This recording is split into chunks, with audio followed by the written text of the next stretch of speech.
Hello and welcome to the Profit Builder blog. My name is Vicki Suter and I'm your host. These blog posts are all about helping you grow, thrive, and prosper in your business and in your life. And in this week's blog, I'm sharing with you a recording of an interview that was done with Gossett, who is the producer of the Building Optimal Radio. And his show is all about helping builders and remodelers take their business to the next level.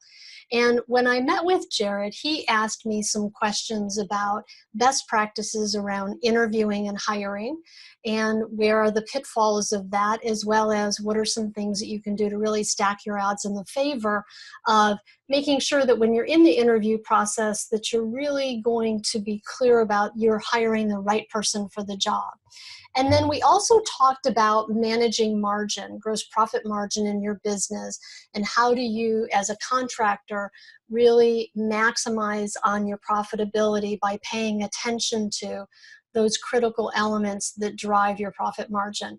And in their interview, he actually asked me this great question about what do I think is one of the key things that if you had to choose just one thing to do that will really stack the odds in your favor of maximizing your profit margin, what would that be? So I'll let you listen to it.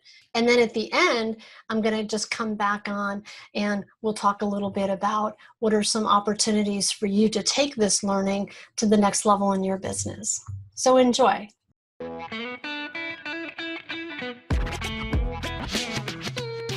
This is Building Optimal, a podcast to help builders and remodelers take your construction business to the next level. Welcome to episode 28. We're talking to Vicki Suter, President and CEO of Suter Business Builders. Vicki is a speaker, a consultant, also a coach, more than 28 years helping contractors succeed in their businesses. She's also an author. Her most recent book is called Profit Bleed: How Managing Margin Can Save Your Contracting Business. So we talk about managing margin in this conversation. We also talk about quite a bit more, like interviewing and hiring. And Vicki has some sage advice for us as builders. I really like her take on my question about the most important thing to do to manage margin if she could only pick one. It complements very nicely what we learned from David Gerstel in our earlier interview with him. So be sure to listen all the way to the end on this one, as Vicki has a very special offer that you'll want to check out. And you can get the link to that in the show notes. Enjoy the episode.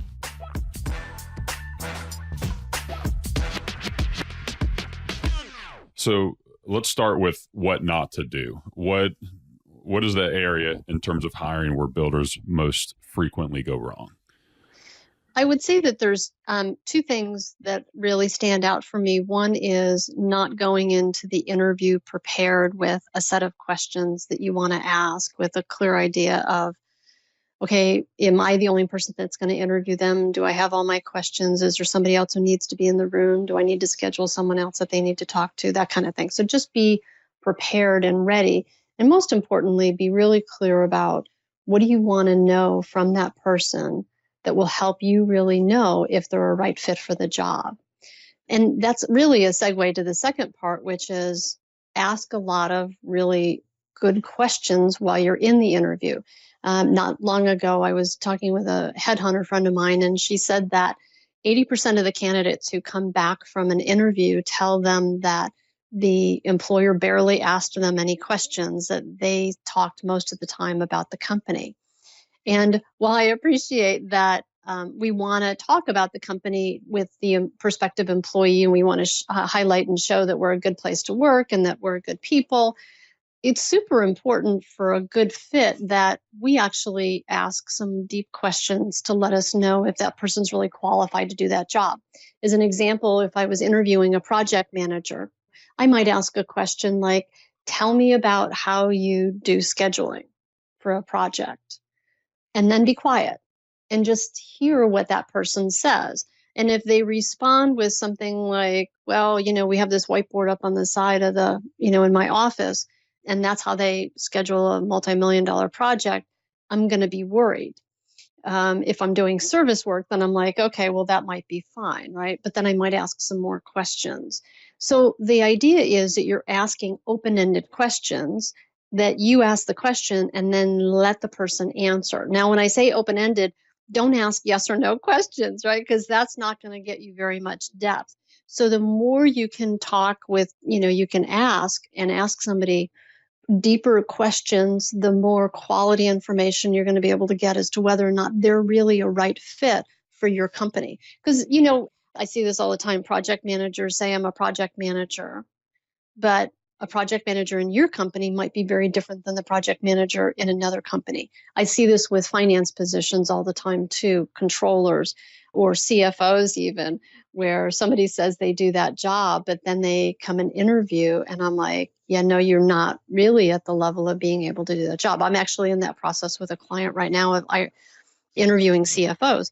And it's as a result of digging with some of these questions that I've really found out that person really could not do that job, and they could not do it well because they don't have the depth of knowledge and experience. They have cursory experience, but not the depth that we were really looking for. So that's what you want to listen for. You want to listen for, could they really do the job in our company of what our standards are for a project manager, superintendent, foreman, whatever.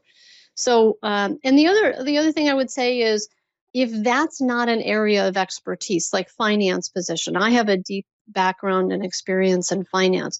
So whenever my clients are hiring somebody at the controller, sometimes even an office manager, but a controller, CFO level, they'll have them interview with me because they know that I'm going to ask a completely different set of questions than they will because I have a deeper depth of experience and knowledge there. So you might, if it's your finance position, have your CPA interview them, not just you, right? Because then you have somebody who's got more expertise than you do in that particular area, asking a deeper set of questions. Okay. And what about red flags to look out for in the interview? Red flags, I would say, if they are in the interview, the first thing is if they show up late. My experience tells me that people who show up late to interviews, that tends to be a pattern. So that's just a red flag for me right away. The other thing is people who tend to talk about bad talk or bad mouth their previous employer or manager. I always ask the question, tell me about why you left your previous job. I generally try to ask that question in a phone screening interview so that I'm not wasting time interviewing people that, I know are not going to pass that first set of screening questions. But if I got to that point, I am really listening for, do they have personal accountability and personal responsibility? Do they take ownership for whatever it is that had them move from that job? That's always a good indicator if somebody's complaining about all the previous places they've worked. This is probably not going to be any different.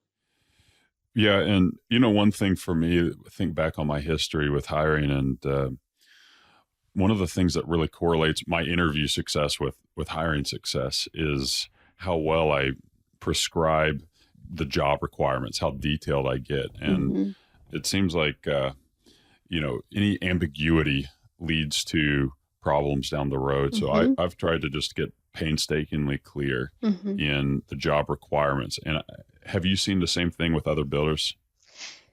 Yes. Yeah, that's a really good point, Jared, because I'm listening to you, I'm thinking, oh yeah, I should have mentioned a really key point there, which is before you begin interviewing, have a position agreement written. And I call them position agreements versus job descriptions because how I see it as, when they're well written, they are an agreement that you have with that person about their accountability for what specific results are they going to cause in that job. And so the clearer you are, that's a very first step, is be really clear about what's the major responsibilities of that job, what's the skills and experience that you want somebody to have in order to do that job well, because that will give you the basis for being able to know what kind of questions you want to ask. So being super clear about that before you even begin, have it and put it in writing, by the way. If it's not in writing, it's going to be harder for you to determine what kind of interview questions you want to ask. And also, once you've written that can become the basis for doing your posting or giving to the headhunter if you're using a headhunter. That becomes way helpful. And be clear and be specific. Yeah. And then you can tie that position agreement to their compensation or any sort of bonus compensation. Well, certainly to their performance evaluations. Yeah. Yes, for sure. Well, and let's talk about that a little bit, because I have so many builders and builder friends who've told me over the years, and I'm the same way. It's like, we create these bonus structures based on X, Y, or Z variables. And especially in custom home building and remodeling, there's so many variables that are outside of our controls, or one could argue are outside of our controls. Like, for instance, a bonus for hitting a time, saying, yes, hey, if you build it within 10 months, you get a bonus. Well, everybody, all of the builders that I know, we all kind of share the same issue, which is, well, they didn't build it in 10 months. They built it in 11. My construction superintendent did, but they came to me with, these excuses, and it's like almost impossible to prove otherwise, and so I ended up just paying them out their full bonus. I've heard that so many times. Yeah. Is there an antidote to that? Well, I think that what I know about construction is that there are a lot of variables, especially if you're dealing with other people who have to make decisions. And so one of the things I say about bonus structure, and, people will say, well, we do profit sharing and we motivate people by that. And I'm like, if I can't have control over it, and if I can't directly impact those results, then don't bother giving me a bonus based on it, because it doesn't have any pull or any motivation for me. You've got to give people bonuses based on something that they can control and that they can really have impact on. Like if you said, you've got to come in on budget, then that's different than if I'm dealing with a homeowner who's not making decisions and the job is getting delayed, or there was, unforeseen conditions in a remodel or a renovation that I didn't have any control over. And so now it got pushed out, right? So all of those things are variables that are somewhat out of somebody's control. But if you give me control over cost within budget, and I approve that budget before it got done, that's different. Or if I'm managing to a certain number of hours, that's different. So what I would say is, in terms of bonus structure, whatever you set up, you want to have it be that it's something that people can have control of, and to be able to directly impact those results, because it will be much more rewarding and motivating for somebody. And I also have to tell you that my core philosophy is that money is not the only thing that motivates somebody to do a good job. There's way more things that, and it's not like I'm the first person to ever say that or make that up. It's very well known in psychology and studies of the human brain and neuroscience that, what it is that motivates somebody is a sense of contribution and value and making a difference. And so when we set up somebody in a job to start with, where they get to have some control over the results that they produce, and they get to have some autonomy and some sense of contribution, and they're not treated just like a helper, then they're going to be more inclined to be more involved with you and more engaged and more committed to producing a great result than somebody who's either completely gets abdicated to, where you go, your job, go handle it, and there's no engagement with that person, or that they get micromanaged all the way along, right? So how do you find that happy medium in between, where there's ownership, there's accountability, there is managing for results with your team, but there's not, and there's that opportunity for somebody to rise up to really be able to own a result. That's very motivating for somebody. But it requires feedback, and feedback is a huge element of that working. So one thing you're talking about right now is this, I kind of hear it as like intrinsic motivation. And to me, that's something that I guess you take that one step further and you say, all right, well, that intrinsic motivation may be the most important part of the entire equation, maybe even more than money. So how do you really capitalize on it? And my answer is to find people who really have a passion for their particular job. So if I'm interviewing a superintendent, I really want somebody who has a passion for building and construction. They didn't just fall in it and It's just kind of what they continue doing. Yes. Because it's what they know. Yeah, and that's a good thing. When back to your question about what do you listen for in an interview, is that, is somebody passionate about what they do?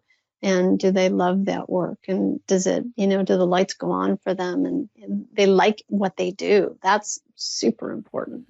Yeah. And how hard is that for somebody like a bookkeeper? So you're talking about giving them a sense of contribution. I know you can do that for every job, but for a receptionist or a bookkeeper, how do you really make them feel like they are contributing in a large manner? Well, there's when you say contributing in a large manner, here's how I think about job descriptions for people or position agreements for people, is that when you set them up, if you set them up so that somebody has autonomy to produce a result and not just a task. So let me give you an example. If I'm the office manager and what I'm accountable for is making sure that all of those billings get done, all the billings get done by the date of the contract. And I give them the authority to make sure that the system is set up and that the communication is set up with the team, that person has the authority to make sure that that happens. Now what I've done is I've given them something that they are, that they can own, that they now have the buy-in with the team to make sure that that happens. And I've empowered them to not just be about reacting to billings, as an example, right? Like instead of being somebody who is just responsible for, hey, Steve, Joe, Sarah, your job is when the billing comes in, or project manager tells you the billing needs to be done, or the owner, then you're going to do the billings. That's your job, and I'll tell you when you're going to do the billings. That's a really different situation than Sarah, Joe, or Tom. Your job is to make sure that by the 25th of every month, those billings are out on every single solitary job. So what it means is now I have a standard in the company, and I've given Sarah, Joe, or Tom that ownership of making sure that that happens. Now that just upped their level of accountability, that upped their level of importance in sense of mattering, in that, well, that's my job, is to make sure that that happens, not just to transactionally do that thing called billing when somebody tells me to. I'm not helping somebody. I'm owning that result, and I'm held accountable to it. And if it's not working, right, if I'm not getting buy-in from the project managers, I'm having pushback from somebody about getting the information in for me to do that, then I have the authority to go to them and go, hey, what's up? Like, what do we need to do differently? As opposed to just going to my boss saying, gee, I'm sorry, I couldn't get that done. That right there is the key to most business owners and leaders' freedom. Because when you can empower your team to own a result like that versus be a helper to do a task, now what you've done is now you're having a different level of conversation with them. Because if that office manager is having difficulty in getting that accomplished, now they're coming to you with a different question as opposed to throwing the problem in your lap and saying, hey, couldn't get it done. Does that make sense? That does. And the bottom line that I hear is that no matter what the role of the person is, they can always have autonomy. And that's really the path that an employer needs to be taking for every single person, every single role. Right. And I'm just going to say that I want to make a distinction here too, Jared, that there's a difference between autonomy and abdication. Because what I see sometimes is that people hire people and then they go, here's the thing that you have to do. And then they abdicate it so that they don't hold them accountable for the result. And when I say abdicate, that's what I mean. So with the office manager, Sarah, Joe, or Tom, then I'm going to make sure that we're on the same page, that I expect that billings are going to show up on my desk if I'm the owner or the senior person there who's reviewing billings, that's going to show up on my desk on the 25th of the month. And then I'm holding that person accountable to that result. I'm not just hoping and wishing that it's all going to take care of itself because, gosh, I told you that was your job. Because that gets us in trouble too, right? When we just say to somebody, here, it's yours, go do it. I don't want to have to deal with it. that doesn't work either. Okay. Do you find that's true? Yeah, I do.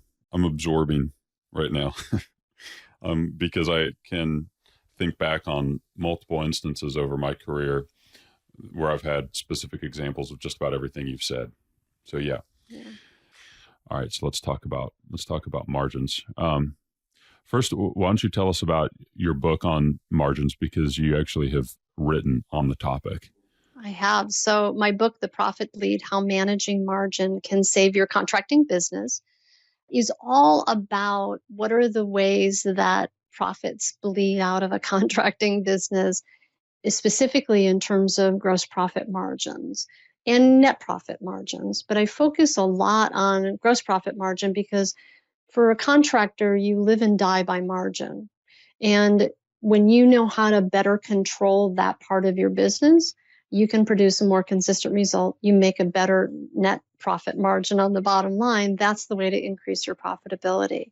And in all of the years, and I've been doing this for over 25 years that I've been consulting with contractors, I have found that so often it comes down to people not being really clear about their numbers. Like, what does it really cost me to, to have that employee? What does it really cost me to run my business that I need to mark up my bids for? What is a goal I have in terms of my gross profit margin? A lot of times I find that contractors look at it like, well, I'm going to get whatever I think I can get, or I'm going to go with what the market will bear, or this is the best that I can do. When in fact, what I find is that when you know your numbers, you start to see it from a completely different perspective. When you know what your real cost is, when you know how to control cost during a project, when you have those tools, then what you can do is you can start to have a completely different approach to how you do pricing and how you do project management. So the book actually goes through, I talk about everything from knowing your numbers and pricing and how to make sure that you price for a profit. I talk about a sales process, and the reason I talk about sales process is it really comes down to having a process whereby you're in educating and bringing value to that relationship with that customer in a way that they want to do business with you and that they know, like, and trust you because of your sales process methodology. I talk about when you're doing the project management, what are some tools in terms of 2-week look aheads or doing cost to complete and how to look about that, how to think about it. There's other chapters that talk about project management and looking at your numbers and feedback.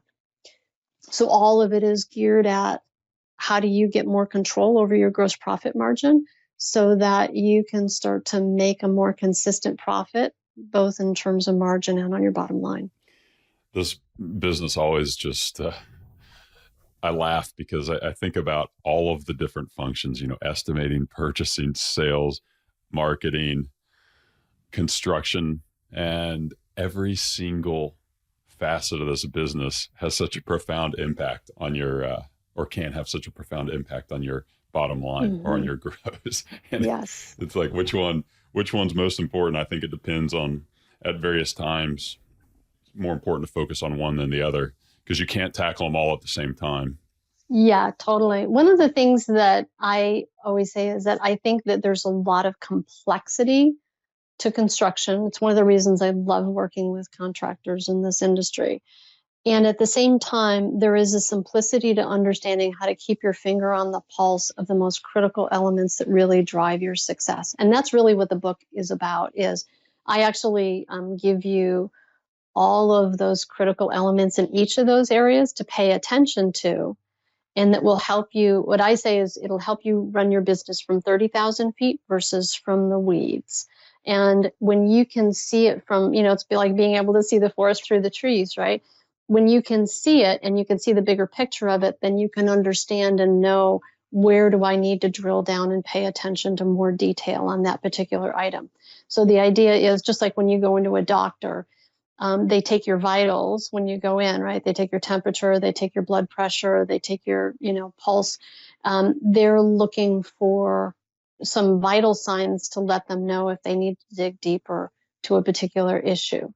So the same thing is true for your business. When you know in your contracting business those critical things to pay attention to, then you can have more control over and be more efficient, quite frankly, in what you're spending your time on. And I talk a lot about that. That's actually really the basis of the book is what are those key things that you want to pay attention to? And then I give people the tools to be able to do that. There's actually links to a lot of free resources throughout the book that help you implement everything in each area of your business, those tools. All right. Well, this is going to be an unfair question, but I got to ask you, if you could only choose one variable on which to educate builders and remodelers about something they need to be keeping their eye on or something that they could be doing to improve their margins or preventing the bleed, as you call it, what would that one thing be? That's a tough question. Okay, so I would say that making sure that you are pricing for profit before a project ever goes to a customer, that you're crystal clear about what your profitability is going to be, and that you're crystal clear about what how much margin you're going to make, what's it going to cost. You're really solid and clear about that. Because when you're really solid and clear about that, first of all, that's a first opportunity that you're going to have to make a great profit on that project. Secondly, is when you're super grounded in it, it's going to inform you in how you do the job handoff to the production department. And it will help you once you're in production, when you're super grounded about those numbers, to be able to have that project turn out successfully. Awesome. That is, in my opinion, also the most important thing. And the only thing I'll add to that is you can target a 25% gross profit on a project.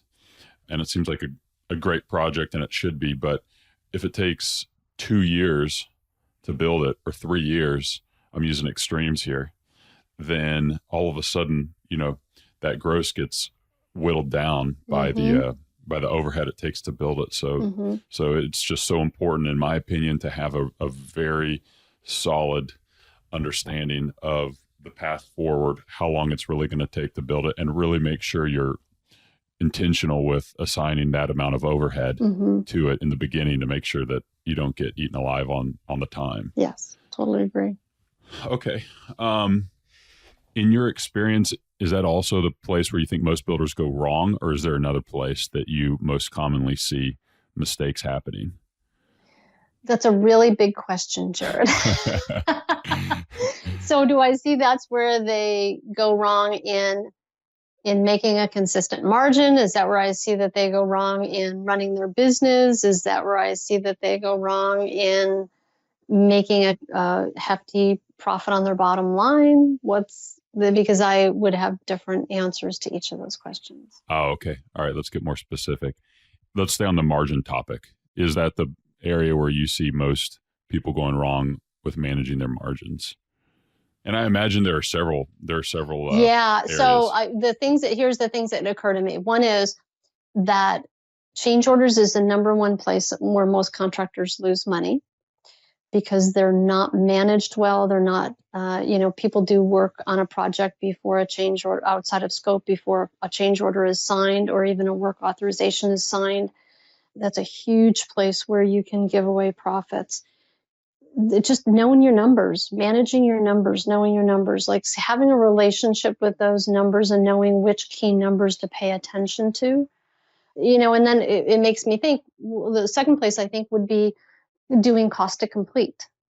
If you're constantly looking forward and looking where you're going to end up at the end, it will make you much more intentional about and this comes back to schedule, right? Because being able to do cost to complete is also tied into schedule. So it ties into what you said a few minutes ago. The ability to manage schedule and manage your cost to complete, those two things will make all the difference in the world in your ability to control projects and control margin better.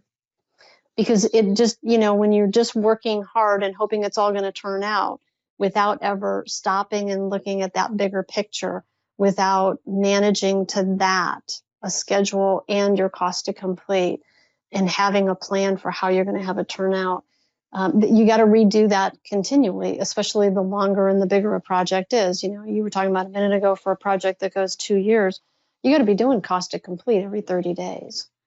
You got to be doing a schedule very regularly. And that's your key right there. Yeah.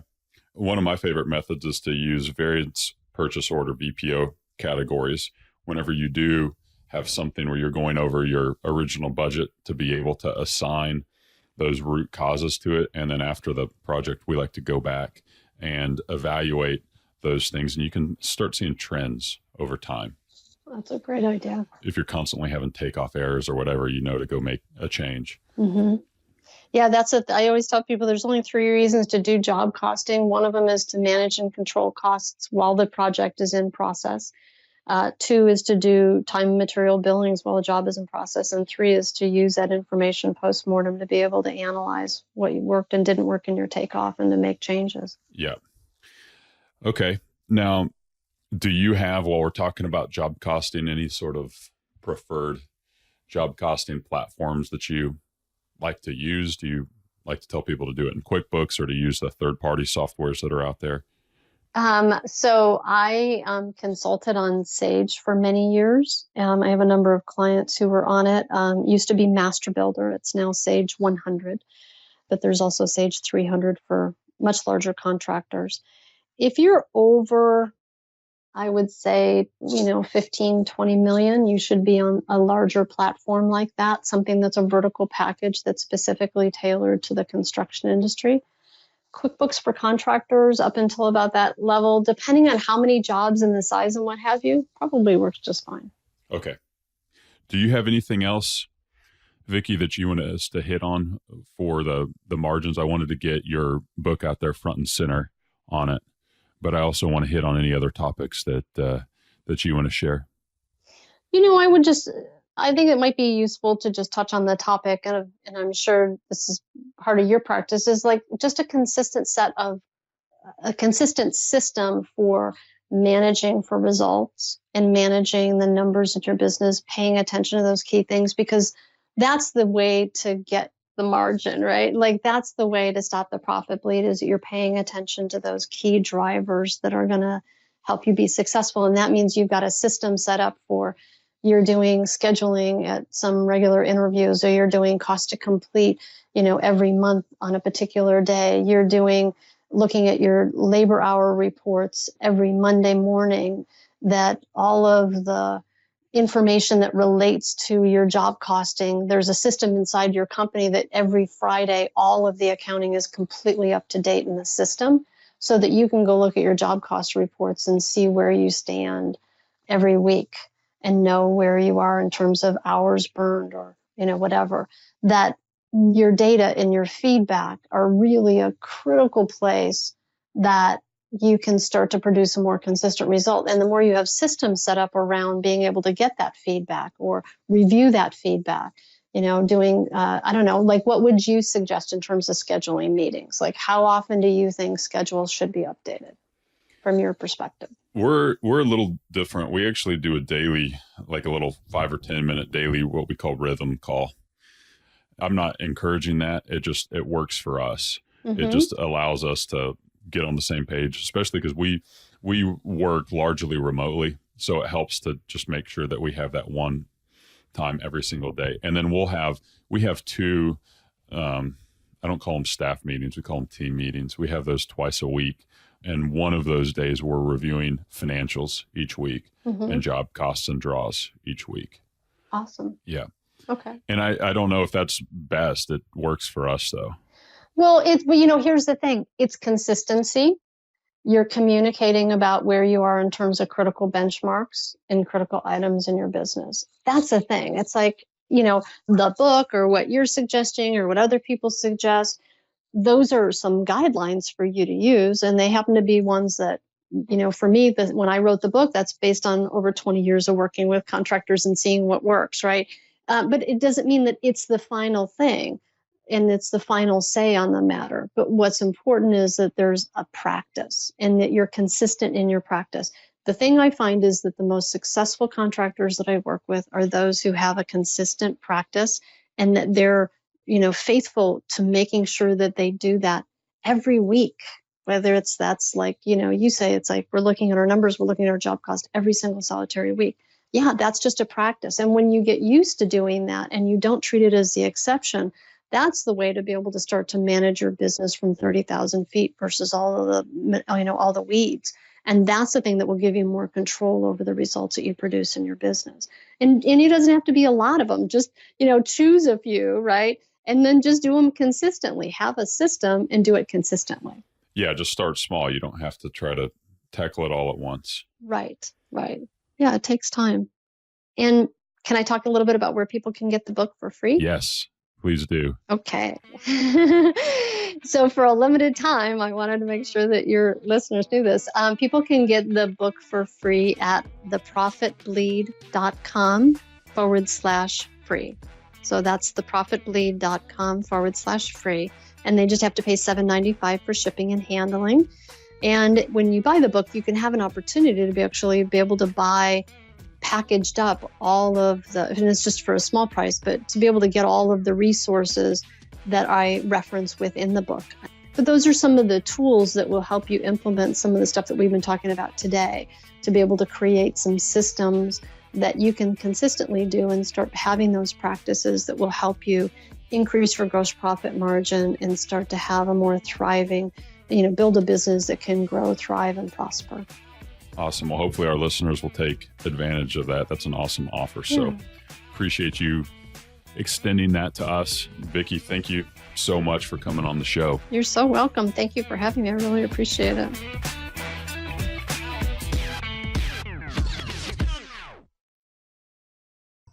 So I hope that you enjoyed that interview with Jared.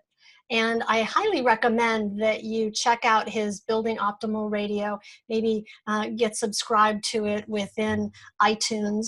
He's got some great episodes, great guests. He's got some great tips that will really help you build your business and take it to the next level.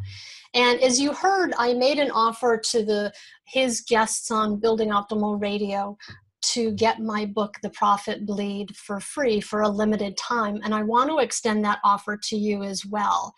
The Profit Bleed is all about helping you understand the key drivers that impact your ability to make a consistent profit in your business. And I don't just talk about it from a conceptual point of view. I really give you the tools and resources to help you implement what I'm teaching you in the book. And it's a simple read, and I highly encourage you to check it out because as I say, for a limited time, you can get it for free for just $7.95 shipping and handling.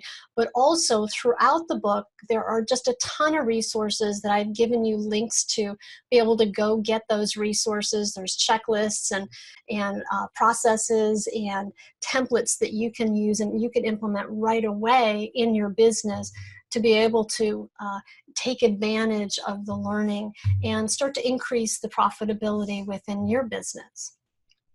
So again, in order to get that book, the URL is down there at the bottom of the screen, but you can simply go to theprofitbleed.com/free and then just pay the $7.95 shipping and handling.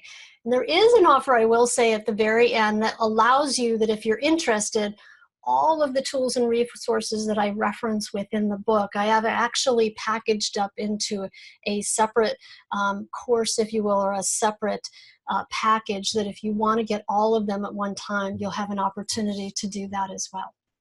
So in the meantime, I hope that this has been helpful and valuable to you in helping you grow, thrive, and prosper in your business. And I will see you next time.